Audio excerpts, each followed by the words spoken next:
사도신경의 내용으로 살아계신 하나님께 우리의 신앙을 고백하심으로 하나님께 영광 돌리겠습니다.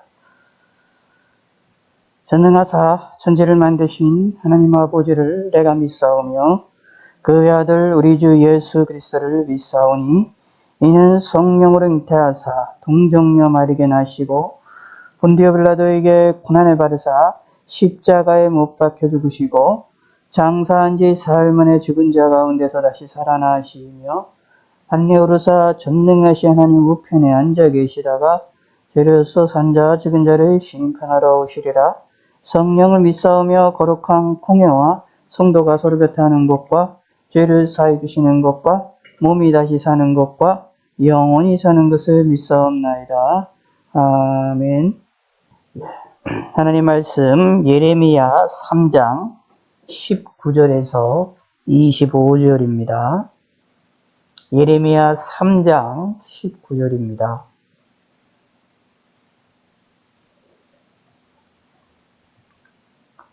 예레미야 3장 19절.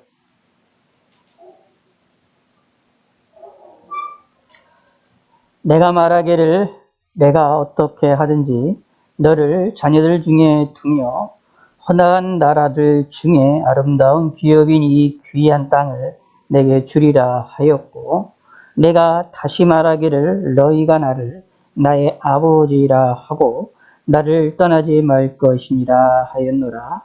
그런데 이스라엘 족속아, 마치 아내가 그 남편을 속이고 떠나간 같이 너희가 확실히 나를 속였느니라.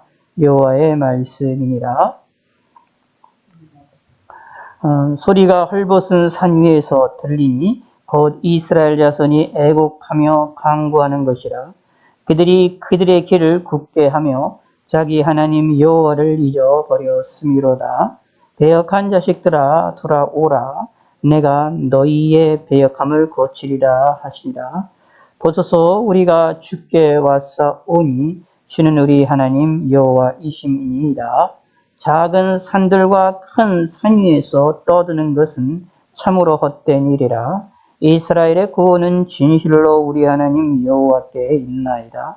부끄러운 그것이 우리가 청년의 때로부터 우리 조상들의 산업인 양떼와 소떼와 아들들과 딸들을 삼켜 싸운즉 우리는 수치 중에 눕겠고 우리의 치욕이 우리를 덮을 것이니 이는 우리와 우리 조상들이 청년의 때로부터 오늘까지 우리 하나님 여호와께 범죄하여 우리 하나님 여호와의 목소리에 순종하지 아니하였음이니이다. 아멘. 기도하겠습니다. 하나님 아버지여 감사합니다. 오늘도 수요일을 맞이해서 3일 예배 하나님께 영광을 돌려드립니다. 이 어려운 시기에 하나님 은혜로 또 3일 동안 잘 무사히 지낼 수 있게 하심을 감사합니다. 또 내일부터 또 시작되는 또 다른 3일을 하나님이 지키시고 공의를 베풀으시고 하나님 은혜 가운데에 건강하고 강건하게 지낼 수 있게 하나님 인도하여 주시고 또 우리가 주님 앞에 하나님을 의지하고 하나님을 잊지 아니하며 하나님을 섬기는 성도들이 될 수 있도록 은혜를 베풀어 주시옵소서. 감사드립니다. 저희들에게 건강 주시고 강건함을 주심을 감사합니다. 하나님의 영광 받아 주시옵소서. 감사드리오며 예수님의 이름으로 기도드렸습니다. 아멘. 예, 오늘은 이제 예레미야에 있는 말씀을 통해서 우리가 하나님 말씀 함께 살펴보기를 원합니다. 예, 오늘은 이 본문을 통하여서 22절 중반전에 이런 말이 나옵니다. 보소서 우리가 주께 왔사오니 주는 우리 하나님 여호와이심이니이다. 보소서 우리가 주께 왔사오니 주는 우리 하나님 여호와이심이니이다. 라고 말하고 있습니다. 우리가 하나님께 와야 될 것을 이야기를 하고 있고 또 하나님께 우리가 왔다라고 고백을 하고 있는데 왜 우리가 하나님께 올 수밖에 없느냐 하면 바로 우리가 믿는 그 하나님은 우리의 하나님이 되시고 우리의 여호와 하나님이 되신다라는 것을 우리에게 알려주고 있기 때문입니다. 예. 마이크가 이게 오늘 비가 와서 조금 소리가 계속해서 좀 문제가 일어나는 것 같습니다. 예, 마이크 좀 끄고 좀 하도록 하겠습니다. 어, 오늘 이 본문을 통해서 우리가 오늘은 이제 간단하게 주의 말씀을 상고를 하고지를 원합니다. 자, 오늘 이 본문은 예레미야를 통해서 하나님께서 이스라엘이 망하게 될 것을 이야기하는데 그 망하는 게 망할 거라는 것을 이야기를 하면서 특히 그의 원인들을 설명을 해주고 있습니다. 이스라엘의 유다 백성들이 예루살렘이 망하는 이유의 원인이 한마디로 얘기를 해서 하나님이 이스라엘의 유다 백성들에게 큰 은혜를 베푸는데 그 은혜에 대하여 이들이 배신을 하고 하나님을 섬기지 아니하고 우상을 섬기고 거짓된 신들을 섬겼기 때문이다라는 것. 다시 말하면 하나님을 배역했고 하나님을 믿지 아니하였기 때문에 하나님께 순종하지 않았기 때문에 나라가 이제 유대 나라가 멸망할 수밖에 없음을 이야기하고 있는 내용입니다. 이 내용을 보면서 하나님께서 유다 백성들의 이제 죄악을 이야기하는 것을 하면서 동시에 여기에 이제 예레미야가 우리가 주께 왔사오니 주는 우리의 하나님 여호와심이다라고 얘기를 하면서 하나님께 우리가 나와야 되고 하나님께 와야 됨을 이야기를 하고 있습니다. 하나님께 오게 되면 회개하게 되면 하나님께서 고치신다라고 또 약속을 하고 있는 내용이 나옵니다. 22절에 보면 배역한 자식들아 돌아오라 내가 너희의 배역함을 고치리라. 그러므로 오늘 이 본문을 통해서 우리에게 강력하게 이야기를 하고 있는 것은 하나님께로 돌아가자라는 이야기입니다. 우리가 주님께 가는 것이 중요하다. 우리가 주님을 바라보는 것이 중요하다. 하나님을 하나님으로서 인정을 하고 그리고 그 하나님을 찾고 그리고 하나님께 가까이 가는 것이 중요하다라고 말하고 있는 내용이 우리 본문에 나와 있는 내용이다라고 보시면 됩니다. 하나님께로 돌아가게 되면 우리의 부족하고 우리의 악한 것들을 하나님께서 고쳐주실 것이기 때문에 하나님이 행하신다라는 사실을 인식해야 된다라는 거죠. 자, 그 내용이 23절에 나와 있습니다. 구원은 진실로 우리 하나님 여호와께 있나이다. 이 신앙 고백이 아주 핵심적인 내용입니다. 우리의 모든 구원은 이스라엘의 구원은 우리의 모든 문제들의 해결점은 하나님께 있다라는 것을 우리는 깨달아야 되고 고백을 해야 되고 하나님께 있다라는 것을 알게 되면 하나님께로 나아갈 수가 있게 되고 하나님께로 가까이 갈 수 있게 되어진다라는 것입니다. 그 내용을 우리가 이 본문을 통해서 우리는 깨달으셔야 되고 하나님이 우리에게 그것을 원하시고 있음을 기억하셔야 됩니다. 19절을 한번 읽어봅시다. 내가 말하기를 여기서 내가는 하나님입니다. 하나님이 우리에게 말씀하시는 것인데 여기 유다 백성들에게 말하는 겁니다. 유다 백성들이 말했던 것들을 통해서 우리를 통하여 말씀하시는 것이라고 볼 수가 있는데 내가 어떻게 하든지 너를 자녀들 중에 두며 허다한 나라 중에 아름다운 기업인 이 귀한 땅을 내게 주리라 하였고 하나님께서 유다 백성들에게 주신 은혜를 하나님께서 상고를 시킵니다.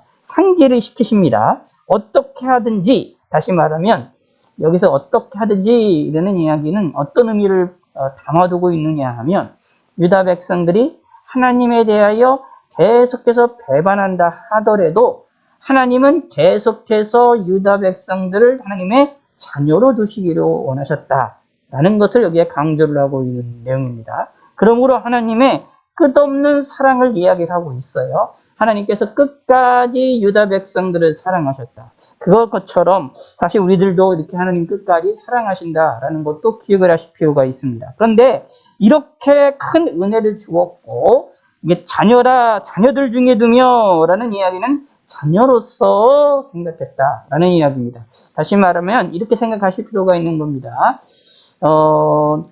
피조물인 인간인 유다 백성들을 하나님의 자녀처럼 하나님의 식구처럼 하나님께서 대하셨다. 이것이 아주 명백하고 이것이 확실하게 드러나는 것이 우리가 예수님으로 말미암아 예수 믿는 사람들에게 주어지는 권세가 하나님의 자녀가 되는 권세를 주셨다라고 요한복음에 나와 있는데 1장에 나와 있습니다. 그래서 예수 믿는 사람들을 향하여 하나님의 자녀들이다 라고 얘기를 합니다. 그래서 신약에서는 아예 노골적으로 아예 확증적으로 아예 확실하게 하나님께서 믿음의 사람들을 예수 믿는 사람들을 하나님의 자녀라고 노골적으로 부르시고 계신다 라는 겁니다. 원래 하나님의 자녀라고 부를 만한 사람이 아니지만 하나님의 자녀로 하나님이 부르신다라는 이야기입니다. 그래서 여기서 하나님의 자녀다라고 말을 했을 땐 단순하게 인간이 피조물이기 때문에 하나님께로부터 창조받은 사람이기 때문에 그런 의미로서의 자녀라는 개념이라기보다는 조금 더 깊은, 조금 더 높은 의미를 가지고 있습니다. 말 그대로 그것을 뛰어넘어서 그것을 뛰어넘어서 피조물을 뛰어넘어서 창조된 자로서의 위치를 뛰어넘어서 하나님으로부터 창조자 하나님으로부터 가족처럼 그래서 하나님의 유업을 받는 자라고 묘사를 하고 있습니다. 특히 그래서 성경에서 이제 자녀라는 말이 나올 때에 하나님의 자녀라는 말이 나올 때 그 위치를 강력하게 드러내는 원리 가운데 하나가 뭐냐 하면 유업을 받는다라는 개념입니다. 아버지의 유업을 자녀가 유업으로 대신 받는다라는 개념이 이제 성경에 나오는데 그 핵심이 바로 믿음의 사람들이라는 얘기입니다. 하나님의 자녀가 되었다라는 이야기는 하나님이 우리에게 유업으로 주시는 것이 있다. 그리고 그것을 받는다라는 겁니다.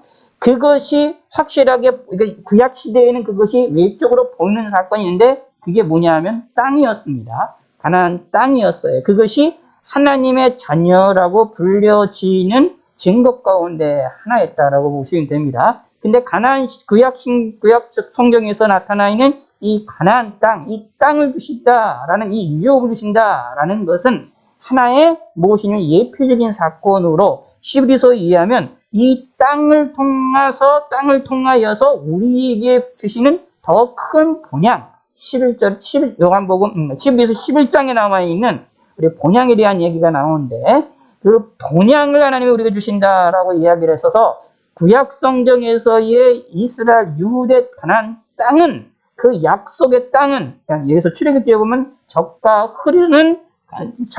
꿀이 흐르는 가나안 땅이라고 말하는데 젖과 꿀이 흐르는 이 가나안 땅에 대한 약속은 결국은 무엇에 대한 약속이냐 하면 천국에 대한 하나님이 만드신 그 아름다운 세상, 하늘의 세상, 하늘의 세계, 하늘의 성, 바로 그 천국의 그 세상을 얘기를 하는 예표로 하는 사건이다라고 이야기가 되어지고 있습니다. 그러므로 구약 성경에서의 여기에 유대 땅이라는 가나안 땅이라는 것은 그 하나님께서 유다 백성들에게 유업을 주셨다라는 얘기는 더 큰 유업이 있다. 그것이 뭐냐? 천국을 유업으로 주신다라는 사실을 알려주시는 사건이었다라는 이야기고 그것이 신약에 들어와서는 좀 더 명확하게 계시가 되어지는데 그게 뭐냐? 천국이라고 이야기를 하고 있습니다. 그러므로 예수 믿는 사람들은 천국을 유업으로 받습니다. 그 유업으로 받는 게 무슨 뜻이냐 하면 하나님의 자녀가 되었다라는 이야기입니다.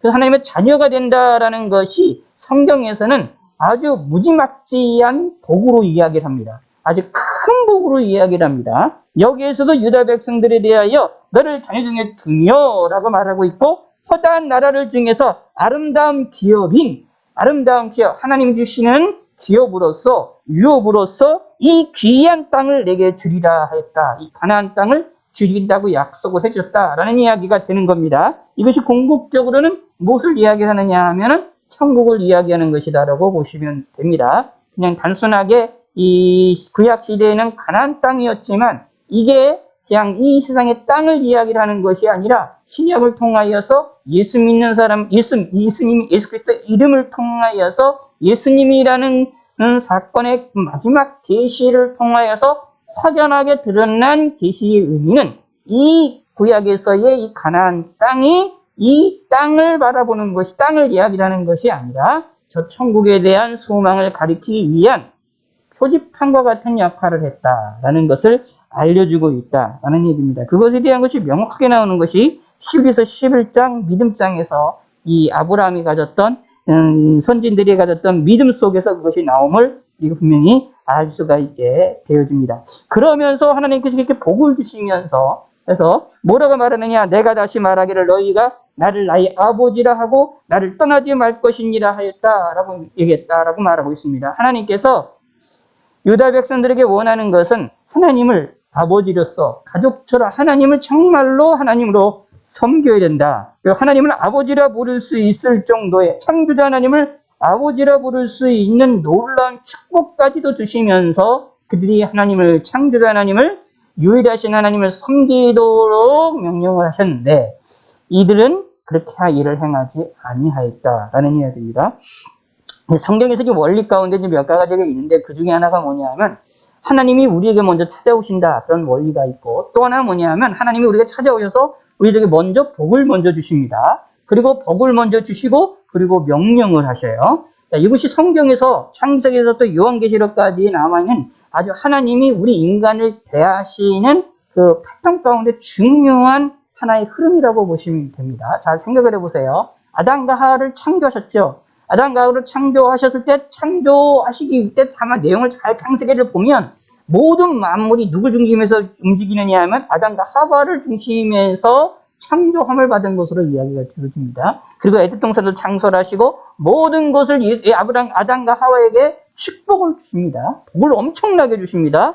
그리고 알 수 없는 복을 주십니다. 그런데 딱 하나 명령 하나 내리지요. 선악을 알겠는 나무를 따먹지 말라라고 금지 명령만 하나 딱 당기십니다. 명령, 말씀에 순종하기를 요구를 하셨습니다. 자, 먼저 큰 거를 주시고 은혜를 먼저 주시고 먼저 선물을 주시고 그 선물을 받은 자에게 하나님을 섬기도록 원하시는 것이 나옵니다. 성경 나옵니다. 아브라함 같은 경우도 하나님이 먼저 다가오시고 먼저 부르셨어요. 그리고 부르신 다음에 아브라함에게 복을 주십니다. 그래서 계속 보이시고 그 복을 주면서 약속에 대해 아들에 대한 약속을 해주시면서 결국 어떻게 해요? 이삭을 낳게 하시고 이삭이 이후로 계속해서 복을 주십니다. 그런데 보시게 하면 마지막에 또 이삭을 어떻게 바치라고 명령하지 않습니까? 이런 식의 흐름들이 성경에서 우리 계속해서 나옵니다. 오늘 본문 19장도 흐름이 마찬가지입니다. 유다 백성들에게 하나님께서 그들을 아브라함과 이삭과 야곱의 후손으로서 그들을 선택하시고 그들에게 행하신 은혜가 엄청나게 큰데 그 큰 은혜와 함께 그들에게 하나님을 섬기라고 아주 어려운 것도 아니고 쉬운 거를 요구하셨는데 행하지 아니하였다라는 얘기입니다. 이게 하나님이 볼 때에 답답한 것이었고 하나님 보실 때에 안타까운 것이었고 하나님 보실 때에 화가 나는 일이었다라는 이야기입니다.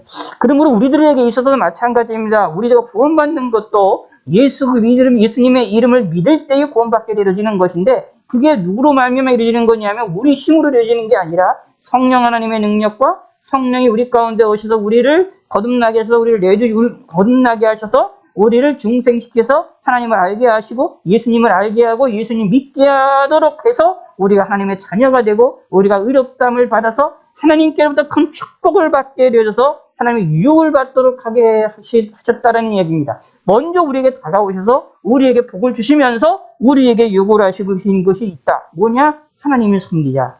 하나님을 잘 섬기라. 라는 이야기입니다. 다시 말하면 우리 입장에서 보면 우리를 향하여서 우리에게 선물 준 존재에 대하여서 인식을 하는 것이 기본적인 것이라는 이야기입니다. 그런데 우리 인간이 만약에 우리들이 우리에게 은혜를 베풀고 우리에게 선물을 주고 우리에게 은혜를 베풀어 주었던 그 하나님에 대하여 인식을 하지 못하고 섬기지 못하면 하나님은 어떠하시겠느냐라는 겁니다. 그래서 유다 백성들이 망했던 이유가 여기에 있음을 이야기를 합니다. 하나님이 얼마나 답답하시면 여기에 보면 이제 속이는 문제, 그 아내가 그 남편을 속이고 떠나간 같다라는 이 비유로 말씀하신다는 얘기입니다. 속였다라는 이야기입니다. 유다 백성들이 하나님을 속인 것으로다가 하나님은 이렇게 이야기를 하고 있습니다. 너희가 확실히 나를 속였느니라 여호와의 말씀이니라. 이게 무슨 말이냐면 어떤 의미가 있는 거냐, 이게 무슨 뜻이냐면 이렇게 생각하시면 됩니다. 유다 백성들이 하나님으로부터 은혜를 받은 것, 자녀로서, 그 다음에 자녀로서 취급을 당하고, 그리고 아름다운 기업을 또 받게 되어지는 이런 모든 축복들이 누구로부터 온 거냐? 하나님으로부터 왔다라는 것을 알아요. 인식을 했어요. 알고는 있는데 그것을 하나님을 섬기게 되는데 알고는 있지만 이거를 무시하고 다른 신을 섬겼다. 거짓된 신을 섬겼다라는 얘기입니다. 이게 속임의 개념입니다. 아예 모른다는 게 아니에요. 하나님의 은혜를 모른다는 개념이 아닙니다. 인식을 하고 아는데 다른 거를 섬긴다. 다른 신을, 가짜 신을 섬긴다. 이게 마치 속이는 것과 같다라는 이야기입니다. 이런 속임이 이 유다의 백성들에게 있었다라는 얘기입니다. 그럼 정말 그럴 수가 있느냐? 하나님의 은혜를 깨달으면서, 알면서, 인식을 하면서도 하나님을 배반할 수가 있느냐? 예, 그렇게 될 수도 있습니다. 양심에 화인 맞은 사람들은 그렇게 되는 경우도 있습니다. 성경에 분명히 나옵니다. 그래서 하나님에 대하여 분명한 인식을 가지고 있고 하나님의 은혜와 하나님의 역사를 분명하게 알고 있는 사람임에도 불구하고 뭐하냐면 하나님을 믿지 않고 하나님을 대적하는 사람들도 있다라는 이야기입니다. 사실 그 중에 대표적인 사람이라고 볼 수 있는 얘기는 출애굽 시절에 애굽 나라의 왕이었던 바로거든요. 그 애굽의 그때 당시에 바로였습니다. 그 바로는 10가지 재앙을 내리면 하나님이 내리시는 것을 통하여 하나님이 있다라는 걸 인식을 했어요. 인식을 못했다가 아닙니다. 인식을 했어요. 그런데도 불구하고 계속 마음이 강팍해져서 계속해서 이제 거짓말을 하는 것을 살펴볼 수 있지 않습니까? 이게 참 위험한 것이다 라는 얘기입니다. 그러므로 우리도 이렇게 되면 되겠느냐? 안 된다 라는 이야기입니다. 그러지 않기 위해서 우리가 깨어 있어야 되고 하나님께 더욱더 은혜를 더 제대로 받아야 되고 그리고 우리가 우리에게 주시는 하나님의 은혜에 대해서 확실하게 알 뿐만 아니라 그것에 대하여 감사와 영광을 돌려드릴 줄 아는 믿음의 성도가 되어야 됩니다. 21절에 보면 소리가 헐벗은 산 위에서 들리니 곧 이스라엘 자손이 애곡하여 강구하는 것이라. 그들이 그대 길을 굽게 하며 자기 하나님 여호와를 잊어버렸습니다. 이게 무슨 말이냐? 21절에 나와 있는 헐벗은 산 위에서 들리니 이스라엘 자손이 애곡하고 간구하는 것이다 라고 말하는데 여기서 애곡하고 간구했다라는 이야기는 하나님께 진정으로 기도하고 회개했다라는 의미가 아니라 여기에 고통에 의해서 하나님의 진노에 의해서 이들이 고통을 당하고 있고 여기에서 애곡하고 있고 여기에 절망하고 있는 상태를 이야기를 합니다.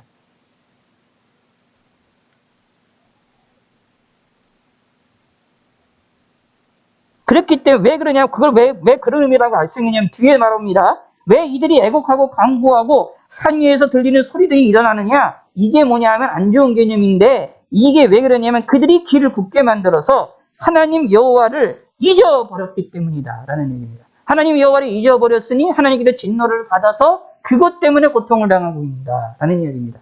그러면 여기에서 애곡하고 간구한다라는 것은 하나님께 회개한다라는 개념이 아니에요. 여기 21절의 초반부에 나와 있는 애곡하고 간구한다라는 얘기는 회개의 개념이 아닙니다. 고통에 몸부림을 치는 것입니다. 그래도 불구하고 하나님을 찾지 않는 것을 이야기하는 겁니다. 그러니 하나님은 여기에서 더 강력하게 얘기를 합니다. 배역한 자식들이라고 얘기를 합니다. 속이는 자식, 배역한 자식들이라고 얘기합니다. 그 하나님이 우리를 향하여 자식, 애굽 사람들을 향 여기 애굽이 아니라 여기 유다 백성들, 육사 백성들을 향하여 자식으로 평가합니다. 그래도 배역한 사람임에도 불구하고 하나님을 믿지 않는 백성들을 향하여서 하나님은 자식이라 부릅니다. 끝까지 사랑하신다는 얘기입니다. 말합니다. 돌아오라 라고 말합니다. 왜 너희들이 애국하고 간구하고 하는 이런 것으로만 고통을 당하고 있느냐? 여기서 하나님을 찾는 게 아니니까 오히려 찾지를 않고 왜 거기에서 그냥 있느냐라는 이야기입니다. 제대로 찾아라. 간구하려면 제대로 하고 울려면 제대로 울어라 라는 이야기입니다. 그래서 돌아오라 라는 이야기입니다. 내가 너희의 배역함을 고치리라. 돌아오면 고치겠다. 회개하면 용서해 주시겠다라는 말씀입니다. 이것을 약속을 하시는 내용입니다. 자, 이에 대하여 말합니다. 보소서 우리가 주께 왔사오니 여기에 이제 예레미야가 보소서 우리가 주께 왔사오니 라고 여기서 하나님께 회개하는 자들도 있었다라는 것을 보여주고 있는데 우리의 이 신앙이 이렇게 되어야 됩니다. 혹시 우리가 이렇게 우리가 잘못된 것으로 우리를 향한 하나님의 은혜에 대하여서 우리가 잊어버려서 하나님을 섬기지 못한다 하더라도 하나님이 깨닫게 하실 때에 하나님이 돌아오라고 명령하실 때에 우리는 돌아갈 줄 아는 사람이 되야 됩니다. 보소서 우리가 주께 왔사오니 주는 우리 하나님이시니이다. 우리 하나님이 여호와이시니이다. 내가 믿는 그분은 하나님이시고 나의 하나님이시고 나의 신이라는 사실을 믿어야 된다. 그래서 하나님께 돌아오는 자들이 되야 된다. 바로 이런 신앙생활을 하시기를 바라겠습니다. 하나님께 돌아가는 자, 하나님을 바라보는 자, 이 사람은 하나님이 기뻐하신다라는 이야기입니다. 이 사람의 눈물과 이 사람의 간구를 하나님께서 들어주십니다. 하나님이 듣지 아니하는 애곡과 하나님이 싫어하는 간구를 하면 안 되겠지요? 우리는 하나님을 찾고 하나님께로 돌아와서 하나님 앞에 울고 하나님께 간구를 하는 자들이 되야 됩니다. 그러면 하나님이 우리를 고쳐주실 것이다 라는 이야기입니다. 자, 23절에 봅시다. 작은 산들과 큰 산 위에서 떠드는 것은 참으로 헛된 일이라. 작은 산들이라 큰 산 위에 떠드는 것, 이것이 뭐냐 하면 이것도 비유로 말하는 건데, 작은 산들이나 큰 산 위에서 떠드는 것들, 다른 신을 찾고 다른 것들을 행하는 것, 이거 다 잘못됐다. 누구에게 찾아야 되느냐? 하나님께 찾으면 된다. 하나님께 나와야지. 왜 하나님께 나오지 아니하고 왜 작은 산들이나 큰 산에서 왜 자기들끼리 떠드느냐? 자기들끼리 뭐 기도한다고 얘기하느냐라는 얘기입니다. 거짓된 신에게 저 기도를 하고 잘못된 신에게 기도하느냐? 이거 다 가짜다라는 이야기입니다. 우리가 기도해야 될 대상은 우리에게 은혜를 주시는 참된 하나님께 기도를 해야 된다라는 이야기입니다. 우리의 구원은 진실로 우리 하나님 여호와께 있기 때문입니다. 하나님이 우리를 구원해 주실 것이기 때문이다. 이것을 마음에 꼭 새기시기를 바라겠습니다. 부끄러운 그것이 우리가 청년의 때로부터, 여기 이제 24절부터는 유다 백성들의 죄악을 더 아주 극명하게 묘사하고 있는 겁니다. 부끄러운 것은 무엇이 있느냐? 우리의 죄가, 여긴 이 유다 백성들의 죄에 부끄러운 것을 이야기합니다. 그러니까 죄를 스스로 인식을 하는 것도 필요해요. 우리 신앙생활할 때. 부끄러운 그것은 우리가 청년의 때로부터, 젊은 날서부터 우리의 조상들의 산업인 양떼와 소떼와 아들딸과 딸들을 삼켜 싸운 즉, 이게 뭐냐 하면 하나님이 주시는 기업들을 양떼들과 소떼들과 아들들과 딸들을 삼켰다, 죄악된 길로 나아갔다라는 얘기입니다. 젊을 때부터 하나님을 섬긴 것이 아니라 악하게 행동했다라는 이야기입니다. 이게 부끄러운 일이다라는 얘기입니다. 그러니까 우리의 부끄러운 일 중에 가장 부끄러운 일은 뭐냐 하면 하나님을 섬기지 못하는 일이다라는 얘기입니다. 예수님을 믿지 않는 일이 부끄러운 일들 중에 가장 부끄러운 것이다. 바로 이것을 우리는 생각할 줄 알아야 됩니다. 우리가 예수님 믿지 않는 그 때를, 내가 예수님을 영접하지 아니했던 그때의 삶을 부끄러워할 줄 아는 삶이 되셔야 됩니다. 왜냐하면 하나님은 우리를 사랑하시기 때문입니다. 사실 근데 우리를 사랑하시는 것은 내가 예수님을 믿기 전서부터 우리를 사랑하셨습니다. 내가 예수님 믿음 다음서부터, 고백하는 순간서부터 우리를 사랑하신 게 아니라 성경에 의하면 우리는 만세전부터 우리를 사랑하셨습니다. 그리고 우리가 예수님을 알지 못하고 예수님 믿지 못하고 예수님을 섬기지 못하던 시절에서도 사실은 내가 알지 못하지만 하나님은 우리를 은혜를 베푸시고 우리를 지키시고 보호하셨고 생명을 지켜주시고 함께 하시고 우리를 도와주셨다라는 이야기입니다. 여기 22절, 배역한 자식들아, 분명히 배역한 사람들인데 불구하고 자식들이라고 묘사를 하고 있는 것처럼 하나님께서는 이렇게 우리에 대하여 우리가 하나님을 알지 못할 때도 우리를 향하여 우리에게 은혜를 항상 베풀고 계셨다라는 이야기입니다. 그것을 깨달아야 된다라는 이야기입니다. 그리고 하나님을 섬기지 못하던 그 시절인 그때는 바로 부끄러운 때임을 기억해야 됩니다. 우리는 수치 중에 늦겠고 우리의 치욕이 우리를 덮을 것이니 이는 우리와 우리 조상들의 청년의 때로부터 오늘까지 우리 하나님 여호와께 범죄하여 우리 하나님 여호와의 목소리를 순종하지 아니하였음이니라. 하나님의 말씀을 순종하지 않은 것을 부끄러운 일로 여겼다라는 얘기입니다.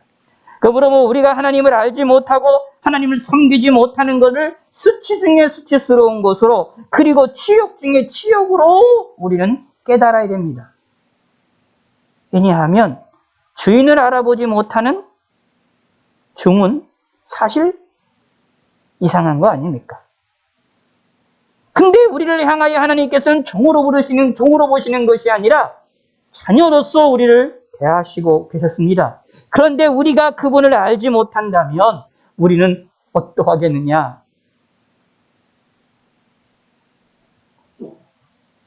수치스럽고 부끄러운 일이다. 왜냐하면 하나님이 우리를 향하여 주신 은혜와 은총이 무진장 크기 때문이다 라는 것을 기억하시기를 바라겠습니다. 그러므로 우리는 보소서 우리가 주께 왔사오니 라는 말씀처럼 우리가 하나님께 나아갈 줄 아는 믿음의 성도가 되시기를 바라겠습니다. 기도하겠습니다. 하나님 아버지여 감사합니다. 우리가 주님 앞에 나와서 하나님께 영광과 찬양을 돌려드리며 주님을 섬길 수 있게 하심을 감사합니다. 특별히 우리의 삶에 하나님을 기억하게 하시고 하나님을 섬기는 자들이 되게 하여 주시고 하나님을 영화롭게 드리는 자들이 될 수 있도록 하나님이 은총을 베풀어 주시고 함께 하여 주시옵소서. 하나님을 믿지 않는 일이 수치스럽고 부끄러운 일이라는 사실을 깨닫고 알게 하여 주시사 하나님을 섬기고자 하는 마음을 갖게 하시고 하나님께 영광이 되는 마음을 가질 수 있게 주께서 함께 하시고 은혜를 베풀어 주시옵소서. 감사드리오며 예수님의 이름으로 기도드렸습니다. 아멘.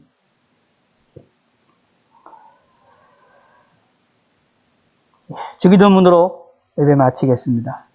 하늘에 계신 우리 아버지여, 이름이 거룩히 여김을 받으시오며 나라의 마옵시며 뜻이 안에서 이루어진 것 같이 땅에서도 이루어지이다. 오늘날 우리에게 일용할 양식을 주옵시고 우리가 우리에게 죄 지은 자를 사하여 준 것 같이 우리 죄를 사하여 주옵시고 우리를 시험에 들게 하지 마옵시고 다만 악에서 구하옵소서. 대개 나라와 권세와 영광이 아버지께 영원히 있사옵나이다. 아멘.